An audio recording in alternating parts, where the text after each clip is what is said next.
ನಮಸ್ಕಾರ ಸ್ನೇಹಿತರೆ, welcome to ಇನ್ ಕನ್ನಡ. ನಾನು ಕೀರ್ತಿ ಚೇತನ್. ಗಾರ್ಡನಲ್ಲಿ ಗಿಡಗಳನ್ನು ಬೆಳೆಸಬೇಕಾದ್ರೆ ಒಳ್ಳೆ ರೀತಿಯ ಗೊಬ್ಬರ ಕೊಡೋದು ತುಂಬ ಇಂಪಾರ್ಟೆಂಟ್ ಆಗುತ್ತೆ.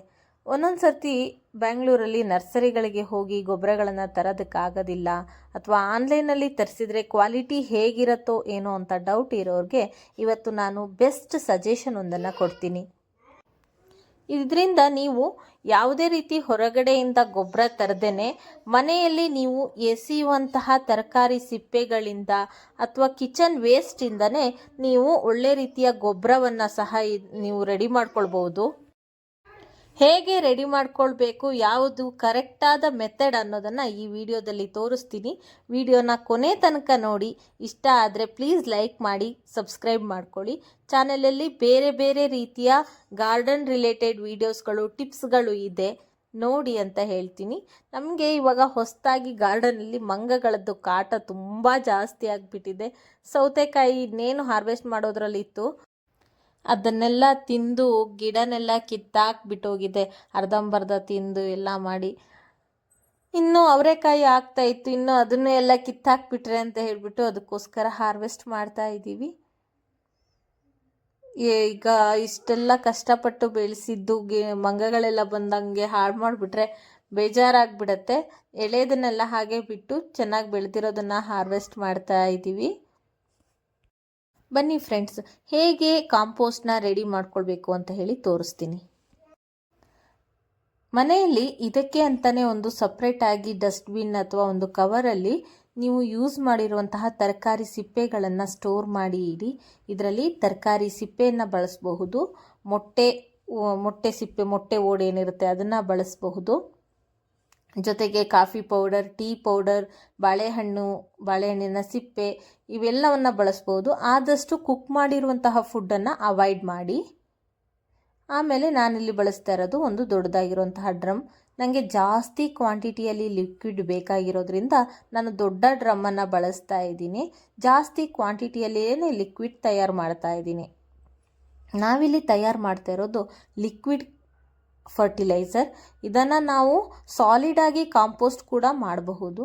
ಅದಕ್ಕಿಂತ ಮುಂಚೆ ಹೀಗೆ ಲಿಕ್ವಿಡಾಗಿ ತಯಾರು ಮಾಡ್ಕೊಳ್ಳೋದ್ರಿಂದ ನಮಗೆ ಲಿಕ್ವಿಡಲ್ಲಿ ಕೂಡ ನಮಗೆ ಏನು ಗೊಬ್ಬರ ಸಿಗತ್ತೆ. ಜೊತೆಗೆ ಅದನ್ನೇ ನಾವು ಮಣ್ಣಲ್ಲಿ ಮಿಕ್ಸ್ ಮಾಡಿ ಕೂಡ ಸಾಲಿಡ್ ಕಾಂಪೋಸ್ಟ್ ಕೂಡ ಮಾಡ್ಕೊಳ್ಬಹುದು. ಫಸ್ಟು ನಾನು ಇರುವಂಥ ಎಲ್ಲ ವೆಜಿಟೇಬಲ್ ವೇಸ್ಟ್, ಕಿಚನ್ ವೇಸ್ಟ್ ಏನಿದೆ ಅದನ್ನು ಈ ಡ್ರಮ್ಗೆ ಹಾಕ್ಕೊಳ್ತಾ ಇದ್ದೀನಿ. ಇದಕ್ಕಿವಾಗ ನೀರು ಹಾಕ್ತೀನಿ. ಚೆನ್ನಾಗಿ ನೀರು ಹಾಕಿಬಿಟ್ಟು ಒಂದು 3 to 4 days ಇದನ್ನು ಸೋಕ್ ಮಾಡಿ ಇಡ್ತೀನಿ. ನೋಡಿ, ಇಷ್ಟು ನನಗೆ ಕಿಚನ್ ವೇಸ್ಟ್ ಇದೆ. ಎಲ್ಲ ತರಕಾರಿ ಸಿಪ್ಪೆಗಳನ್ನು ಬಳಸಬಹುದು ನಾವು. ಹೀಗೆ ಎಲ್ಲ ತರಕಾರಿ ಸಿಪ್ಪೆಗಳನ್ನು ಬಳಸಿ ಲಿಕ್ವಿಡ್ ನಾವು ರೆಡಿ ಮಾಡ್ಕೊಳ್ಳೋದ್ರಿಂದ ಎಲ್ಲ ರೀತಿಯ ನ್ಯೂಟ್ರಿಯೆಂಟ್ಸ್ ಕೂಡ ಗಿಡಗಳಿಗೆ ಸಿಗತ್ತೆ. ಇದರಿಂದಾಗಿ ಇದೇ ಸಿಪ್ಪೆನ ನೆಕ್ಸ್ಟ್ ನೀವು ಕಾಂಪೋಸ್ಟ್ ಬಿನ್ಗೆ ಕೂಡ ಹಾಕ್ಬೋದು. ಅದರಿಂದ ಕಾಂಪೋಸ್ಟ್ ಕೂಡ ರೆಡಿ ಮಾಡ್ಕೊಳ್ಬಹುದು. ಸೊ ನಮಗೆ ಲಿಕ್ವಿಡಲ್ಲಿ ಕೂಡ ಫರ್ಟಿಲೈಸರ್ ಸಿಗತ್ತೆ, ಜೊತೆಗೆ ಕಾಂಪೋಸ್ಟ್ ಕೂಡ ರೆಡಿ ಆಗತ್ತೆ.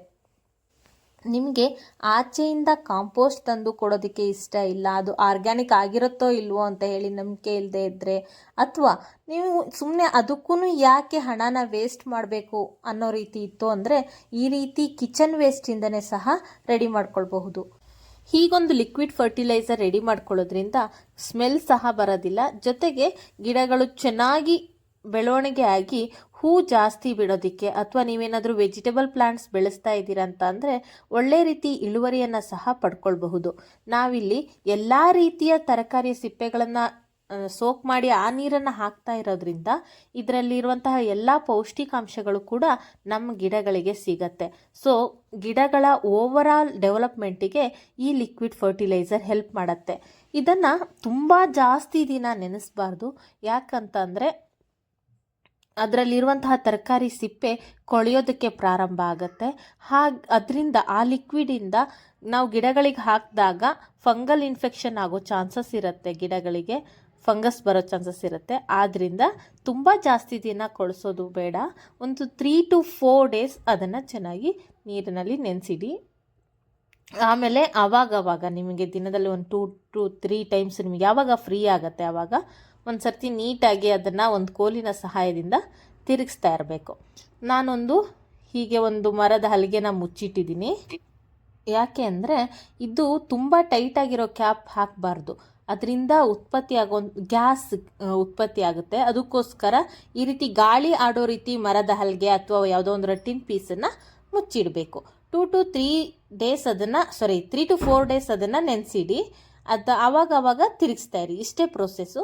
ಅದಾದಮೇಲೆ ಈ ರೀತಿ ಜರಡಿ ಇರೋಂತಹ ಯಾವುದಾದ್ರೂ ಒಂದು ಪಾತ್ರೆ ಅಥವಾ ಪ್ಲಾಸ್ಟಿಕ್ ಟಬ್ ಅಥವಾ ಯಾವುದಾದ್ರೂ ಒಂದು ಬಟ್ಟೆ ಸಹಾಯದಿಂದ ನೀರನ್ನು ಮತ್ತು ಆ ಸಾಲಿಡ್ ಏನಿದೆ ಸಿಪ್ಪೆ ಅದನ್ನು ಸಪ್ರೇಟ್ ಮಾಡ್ಕೊಳ್ಬೇಕು. ನಿಮ್ಮ ಹತ್ರ ಕಾಂಪೋಸ್ಟ್ ಬಿನ್ ಇದೆ ಅಂತಂದರೆ ಆ ಸಿಪ್ಪೆ ಎಲ್ಲ ಏನಿದೆ ಅದನ್ನು ಕಾಂಪೋಸ್ಟ್ ಬಿನ್ನಿಗೆ ಹಾಕ್ಬೋದು. ಅದರಿಂದ ತುಂಬ ಬೇಗ ಗೊಬ್ಬರ ಆಗುತ್ತೆ. ನಾನು ತೊಟ್ಟಿಗೆ ಹಾಕಿಬಿಟ್ಟು ಇದರ ಮೇಲೆ ಮಣ್ಣನ್ನು ಮುಚ್ಚಿಬಿಡ್ತೀನಿ. ಸೊ ಅದರಿಂದ ಗೊಬ್ಬರ ರೆಡಿ ಆಗುತ್ತೆ. ನನ್ನ ಹತ್ರ ನಾನು ಅದನ್ನು ಸೋಸಿರೋದು ವಿಡಿಯೋ ಕ್ಲಿಪ್ಪಿಂಗ್ ಮಿಸ್ ಆಗಿದೆ. ಸೊ ನಾನಿಲ್ಲಿ ಏನು ಮಾಡ್ಕೊಂಡಿದ್ದೀನಿ, ಆ ಸಿಪ್ಪೆನ ಮತ್ತು ನೀರನ್ನು ಸಪ್ರೇಟ್ ಮಾಡ್ಕೊಂಡಿದ್ದೀನಿ. ಜೊತೆಗೆ ಇದಕ್ಕೆ ಸ್ವಲ್ಪ ನೀರನ್ನು ಮಿಕ್ಸ್ ಮಾಡಿಟ್ಕೊಂಡಿದ್ದೀನಿ. ನೀರು ಮಿಕ್ಸ್ ಮಾಡ್ಕೊಳ್ಳೋದು ಇಟ್ ಡಿಪೆಂಡ್ಸ್, ನಿಮ್ಮ ಹತ್ರ ಯಾವ ರೀತಿ ಪ್ಲ್ಯಾಂಟ್ಸ್ ಇದೆ, ಎಷ್ಟು ಜಾಸ್ತಿ ಇದೆ ಅನ್ನೋದ್ರ ಮೇಲೆ ಡಿಪೆಂಡ್ ಆಗುತ್ತೆ. ಒಂದು ಸ್ವಲ್ಪ ನೀರು ಹೆಚ್ಚು ಕಡಿಮೆ ಆದರೆ ಯಾವುದೇ ರೀತಿಯ ತೊಂದರೆ ಇಲ್ಲ. ಆರಾಮಾಗಿ ನಿಮಗೆ ಗಿಡಗಳಿಗೆ ಎಷ್ಟು ಬೇಕು ಅಷ್ಟು ಕ್ವಾಂಟಿಟಿಲಿ ನೀವು ರೆಡಿ ಮಾಡ್ಕೊಳ್ಳಿ. ಹೆಚ್ಚು ಕಡಿಮೆ ಆದರೆ ಯಾವುದೇ ರೀತಿಯ ತೊಂದರೆ ಇಲ್ಲ. ಸೊ ಇದನ್ನು ಎಲ್ಲ ರೀತಿಯ ಗಿಡಗಳಿಗೂ ಸಹ ಬಳಸಬಹುದು. ನಿಮ್ಮ ಹತ್ರ ಇರುವಂತಹ ಗುಲಾಬಿ ಗಿಡ, ಸೇವಂತಿಗೆ ಗಿಡ, ದಾಸವಾಳ ಅಥವಾ ವೆಜಿಟೇಬಲ್ ಪ್ಲಾಂಟ್ಸ್ ಯಾವುದೇ ಗಿಡಗಳಿಗಾದರೂ ಬಳಸಿ ಕೊಡಿ. ನಾನಾಗಲೇ ಹೇಳಿದಾಗೆ ನಮಗೆ ಮಂಗಗಳ ಕಾಟ ತುಂಬ ಜಾಸ್ತಿಯಾಗಿ ನೋಡಿ, ಸೌತೆಕಾಯಿ ಗಿಡದ ಬಳ್ಳಿನ ಪೂರ್ತಿಯಾಗಿ ಕಿತ್ತಾಕ್ಬಿಟ್ಟಿದೆ. ಎಲ್ಲ ಕಾಯಿ ಆಗ್ತಾಯಿತ್ತು, ಒಂದು 5-6 ಮಿಡಿ ಆಗಿತ್ತು, ಪೂರ್ತಿ ಕಿತ್ತಾಕ್ಬಿಟ್ಟಿದೆ. ಸೊ ತುಂಬ ಬೇಜಾರಾಯಿತು. ಏನು ಮಾಡೋದು, ಏನು ಕೈಲಿ ಇಲ್ಲದೆ ಇರುವಂತಹ ಪರಿಸ್ಥಿತಿ. ಸೊ ಎಲ್ಲ ಕಾಯಿಗಳು ಈಗ ಮತ್ತೆ ಚಿಗುರು ಆಗ್ತಾ ಇದೆ. ಈ ಎಲ್ಲ ವೆಜಿಟೇಬಲ್ ಗಿಡಕ್ಕೂ ಕೂಡ ನಾನು ಇದೇ ಲಿಕ್ವಿಡ್ನ ಕೊಡ್ತಾ ಇದ್ದೀನಿ. ನಿಮಗೆ ನಾನು ಆಲ್ರೆಡಿ ಹೇಳಿರೋ ಹಾಗೆ ನಾನು ಬೇರೆ ಕಾಂಪೋಸ್ಟ್ ಕೂಡ ಕೊಡ್ತಾ ಇದ್ದೀನಿ. ಎರೆಹುಳು ಗೊಬ್ಬರ, ಕುರಿ ಗೊಬ್ಬರ ನಾನು ಕೊಡ್ತಾ ಇರೋದು. ಇದೆರಡನ್ನು ಬಿಟ್ಟರೆ ನಾನು ಕೊಡ್ತಾ ಇರೋಂತಹ ಇನ್ನೊಂದು ಫರ್ಟಿಲೈಸರ್ ಅಂತ ಅಂದರೆ ಲಿಕ್ವಿಡ್ ಫರ್ಟಿಲೈಸರ್ಸ್. ಯಾವ ಲಿಕ್ವಿಡ್ ಫರ್ಟಿಲೈಸರ್ಸ್ಗಳನ್ನು ಕೊಡ್ತೀನಿ ಅಂತ ಹೇಳಿ ನನ್ನ ಚಾನಲಲ್ಲಿ ಸಪ್ರೇಟ್ ಆದ ಪ್ಲೇ ಲಿಸ್ಟಲ್ಲೇ ಇದೆ, ಯಾವ್ಯಾವುದು ಲಿಕ್ವಿಡ್ ಫರ್ಟಿಲೈಸರ್ಸ್ ಇದೆ ಅಂತ ಹೇಳಿ. ಅದು ಎಲ್ಲದನ್ನು ಸಹ ನೋಡಿ, ನನಗೆ ಫ್ರೀ ಆದಾಗ ಅಥವಾ ಯಾವ ವೆಜಿಟೇಬಲ್ಸ್ ನನಗೆ ಸಿಗತ್ತೆ ಆವಾಗ ನಾನು ಆ ಲಿಕ್ವಿಡ್ ಫರ್ಟಿಲೈಸರ್ಸ್ಗಳನ್ನು ತಯಾರು ಮಾಡಿ ನನ್ನ ಎಲ್ಲ ಗಿಡಗಳಿಗೆ ಕೊಡ್ತೀನಿ. ಸೊ ಅದು ನಿಮಗೂ ಯಾವುದು ಅವೈಲೇಬಲ್ ಇದೆ, ಯಾವುದು ಕಂಫರ್ಟಬಲ್ ಇದೆ ಅದನ್ನು ರೆಡಿ ಮಾಡ್ಕೊಳ್ಬೇಕು ಅಂತ ಅಂದರೆ ಚಾನೆಲ್ ನೋಡಿ ನಿಮಗೆ ಗೊತ್ತಾಗತ್ತೆ. ಸೊ ಇಷ್ಟೆಲ್ಲ ಕಾಯಿ ಎಲ್ಲ ಇದೆ. ಇದನ್ನು ಈ ಕೋತಿಗಳು ಯಾವಾಗ ಹಾಳು ಮಾಡ್ತಾರೋ ಏನೋ ಅಂತ ಭಯ ನನಗೆ. ಅದಕ್ಕೋಸ್ಕರ ಎಲ್ಲ ಬೇಗನೆ ಹಾರ್ವೆಸ್ಟ್ ಮಾಡ್ತಾಯಿದ್ದೀನಿ. ಟೊಮೆಟೊನೂ ಅಷ್ಟೇ ತುಂಬ ಬೇಗ ಮುಂಚೆ ಎಲ್ಲ ಹಣ್ಣಾಗಲಿ ತನಕ ಬಿಟ್ಬಿಡ್ತಾ ಇದೆ ಗಿಡದಲ್ಲೇ. ಇವಾಗ ತುಂಬ ಬೇಗನೆ ಹಾರ್ವೆಸ್ಟ್ ಮಾಡ್ತಾಯಿದ್ದೀನಿ. ಆ್ಯಂಡ್ ಮೊನ್ನೆ ಲಾಲ್ಬಾಗ್ ನರ್ಸರಿಯಲ್ಲಿ 50 ರೂಪೀಸ್ಗೆ 6 ಸೇವಂತಿಗೆ ಗಿಡಗಳನ್ನು ಕೊಡ್ತಾಯಿದ್ರು. ಅವರು ಈ ರೀತಿ ಕಟ್ಟಿಂಗ್ಸಲ್ಲೇ ಬೆಳೆಸಿರೋದು. ಸೊ ನನಗನ್ನಿಸ್ತು ಕಟ್ಟಿಂಗ್ಸಿಂದ ನಾವು ಸೇವಂತಿಗೆ ಗಿಡನ ಹೇಗೆ ಬೆಳೆಸಬೇಕು ಅನ್ನೋದನ್ನು ನಿಮಗೆ ತೋರಿಸ್ಬೇಕು ಅಂತ ಹೇಳಿ ಅದಕ್ಕೋಸ್ಕರ ಒಂದು ವಿಡಿಯೋನ ರೆಡಿ ಮಾಡ್ತಾಯಿದ್ದೀನಿ. ಇನ್ನು ಎಡಿಟಿಂಗಲ್ಲಿದೆ, ಸದ್ಯದಲ್ಲೇ ಪೋಸ್ಟ್ ಮಾಡ್ತೀನಿ.